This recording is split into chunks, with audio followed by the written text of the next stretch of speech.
والصلاة والسلام علی سید الانبیاء والمرسلین اما بعد۔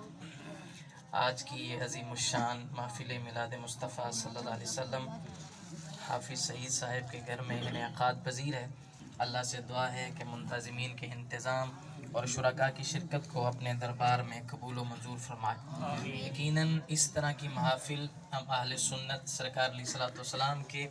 ذکر خیر کے لیے سجاتے ہیں، اور سرکار کا ذکر خیر کسی بھی پہلو سے کرنا ہم سنی اسی کو میلاد سے تعبیر کرتے ہیں۔ اور ہم اہل سنت جس طرح جوش و خروش سے سرکار علیہ السلام کا ذکر خیر کرتے ہیں، یہ ہمارا مقدر ہے،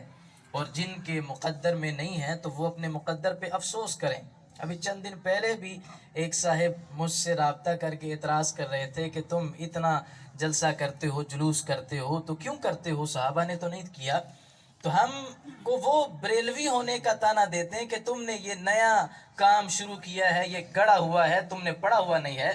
تو ہم صحابہ کرام علیہم رضوان کی انداز پر ہیں، اور سرکار علیہ السلام نے جو ہمیں دین دیا ہے ہم اس سے ہٹے نہیں ہیں۔ بخاری شریف کے اندر ہی ہے، اور بعض لوگوں کو دلیل بخاری سے ہی چاہیے ہوتی ہے، تو ہم یہ مروڑ بھی ختم کر سکتے ہیں۔ بخاری شریف میں ہے کہ حضرت ابو سفیان رضی اللہ تعالیٰ عنہ جب ابھی کلمہ نہیں پڑھا تھا تو کہتے تجارت کی غرض سے ہم ملک شام گئے ہوئے تھے، ہرقل بادشاہ کے دربار میں سارے تاجر بیٹھے ہوئے تھے۔ تو اس بادشاہ نے کہا کہ ان کے ہاں ایک شخص، ایک ذات ایسی آئی ہے کہ جنہوں نے دعویٰ کیا ہے کہ وہ اللہ کے نبی ہیں، تو میں ان کے بارے میں کچھ معلوم کرنا چاہتا ہوں۔ تو اپنے ترجمان سے کہا کہ ان سے معلوم کرو، اگر کوئی نسب کے لحاظ سے قریبی بندہ ہے تو اسے سامنے لاؤ، میں اسے سوال کروں گا۔ وہ بڑی طویل حدیث شریف ہے، میں اپنے موضوع کے لحاظ سے ہی گفتگو عرض کر کے دعوت دے رہا ہوں۔ تو اس نے چند سوالات کیے کہ بتاؤ اس نبی کا نام کیسا ہے، اس نبی کا کام کیسا ہے، اس نبی کا خاندان کیسا ہے، اور پھر کہا ان کو چھوڑ کر یہ بتاؤ ایرتد احد عن دینہ،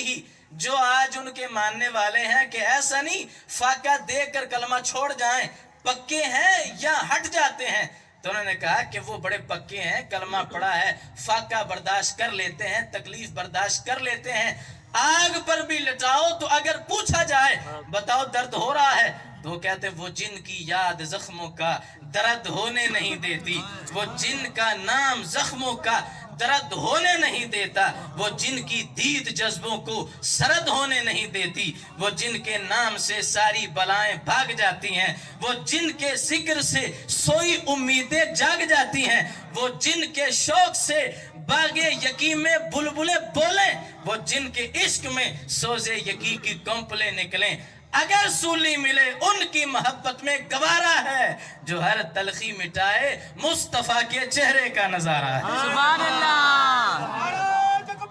اللہ اکبر، یا رسول اللہ، یا تو حضرت ابو سفیان کہتے ابھی کلمہ نہیں پڑھا تھا، تو جو مخالف ہو وہ تو کوشش کرتا ہے کہ اپنے مخالف کی میں کمزوریاں بیان کروں، تو کہتے ہیں میرے پاس اس نے جو بھی سوال کیے تو میرے پاس کوئی ایسا جواب تھا ہی نہیں کہ میں سرکار علیہ السلام کے لحاظ سے کوئی کمی بیان کروں کہ ان میں یہ خامی ہے معاذ اللہ۔ جو پوچھا تو میرے سامنے سراپا تھا اور میں نے ویسے بیان کر دیا۔ لیکن کہتے ایک مقام پر جب اس نے سوال کیا، میرے قلب بادشاہ کہتے یہ بھی بتاؤ فہل یقدرو، کہ جس نے نبوت کا دعویٰ کیا ہے وہ بتاؤ بات کے پکے ہیں یا کوئی وعدہ کر کے تم سے معاذ اللہ وعدہ خلافی بھی کی ہے؟ اس سوال کا بھی جواب دو۔ حضرت ابو سفیان کہتے اس وقت چونکہ کلمہ نہیں پڑھا تھا تو کہتے میں نے یہ جواب دیا، اب مجھے تھوڑا سا موقع ملا، اور خود کہتے ہیں بخاری شریف میں ہے، کہتے تھوڑا سا موقع ملا تو میں کہنے لگا الان منہ فی مدت نخاف ان یغدرا، کہ ابھی ہمارا ان کے ساتھ ایک معاہدہ چل رہا ہے، ہم نے کچھ شرطیں طے کی ہیں، ویسے تو آج تک انہوں نے اپنی بات سے کوئی انحراف کا مظاہرہ نہیں کیا، لیکن جو چل رہا ہے ہو سکتا ہے کہ آگے جا کر معاذ اللہ کو خیانت کر جائیں۔ کہتے ہو سکتا ہے۔ ابو سفیان کہتے ولم یمکننی کلمۃ ادخل فیہا، کہ میرے پاس کو کلمہ تھا ہی نہیں کہ جو میں ان کی شان کے خلاف بول سکوں، اتنا زیادہ کہ شاید آگے جا کر وہ بدل جائیں، یہ بھی شاید والا تھا۔ لیکن کہتے جب کلمہ پڑھا